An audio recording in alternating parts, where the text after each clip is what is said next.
What's up mga kabisa, for today's vlog ay mag-apply tayo ngayon sa ating Honda Click 125 ng tire sealant. So ito yung tire sealant na nabili natin sa shop, so Kobe.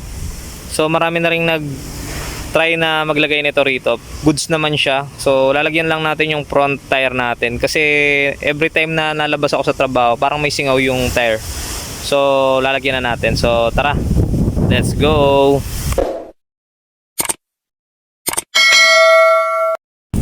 So yun guys, papasingawin na muna natin tong front tire natin. So yan, pisilin muna natin tong ano niya dito, labasan ng hangin para lumabas yung lahat ng hangin niya.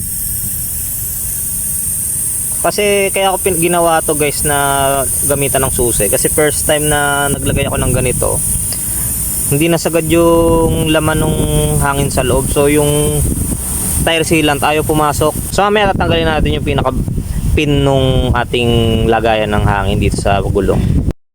So guys, ito yung pangtanggal ng pin natin dito sa gulong. So kasama na yan dito sa Kobe tire sealant natin na nabili. Itong pulang to, ayan, ito yun. So ito yung itsura nyan guys.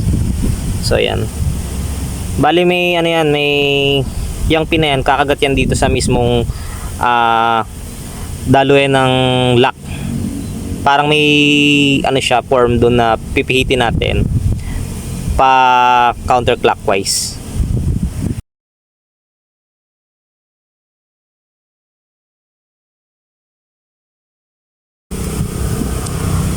So nandito nga pala ako sa San Lorenzo Heights, malapit sa bahay ng tiyahin ko. Ito yan guys, oh. Diyan siya nakatira papunta doon. So dito lang ako nag venue ng vlog. Medyo tahimik kasi dito, wala masyadong tao rito guys. So yun guys, natanggal na natin. Ito yung lock dito. So apply na natin yung tire sealant. I-shake muna natin to bago natin i-apply.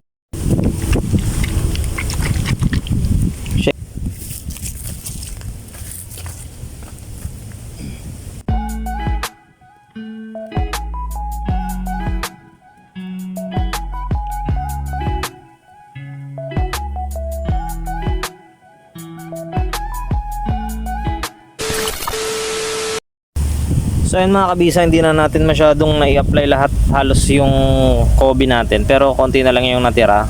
Tapos ibabalik na natin yung pinaka lock sa daluyan ng hangin dito sa ating tire. So meron tayong pambomba rito, ito. So yan, ito lang yung gamit natin na pambomba. Pero papadagdagan pa rin natin to ng hangin sa mga gas station. Yun lang guys.